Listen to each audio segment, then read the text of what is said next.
అసలు ఈ పని చేసింది ఎవరో తెలుసా? పదవులు పోగొట్టుకున్న రాజకీయ నాయకులు.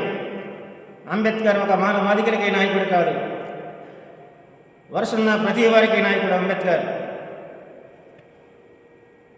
కులం కోసం మీరు బాధపడుతున్న తప్పులు ఎన్నో చేస్తున్నారు, కానీ ఒక్క విషయాన్ని మాత్రం గుర్తుపెట్టుకోండి,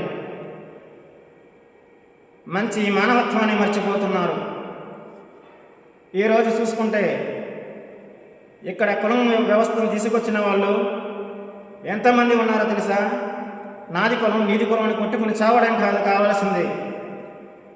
ఎన్ని కులాలు ఉన్నాయి, అన్ని కులాల వారికి మనసుని తీసుకొచ్చి వాళ్ళ మీద పెట్రోల్ పోసి అంటిస్తే ఆ పెట్రోల్ అంటుకుంటుందా లేదనేది ఒక్కసారి మీరు గమనించండి. అది తెలుసుకున్న రోజున మంచి మానవత్వం ముందుకి వస్తుంది. దేశానికి నాయకుడు అంబేద్కర్. అటువంటి అంబేద్కర్ని ఈ రోజున మీరు ఎంత హీనపరుస్తున్నారంటే ఇక నుంచైనా మారండి, మంచి మానవత్వంతో ముందుకు వెళ్ళండి.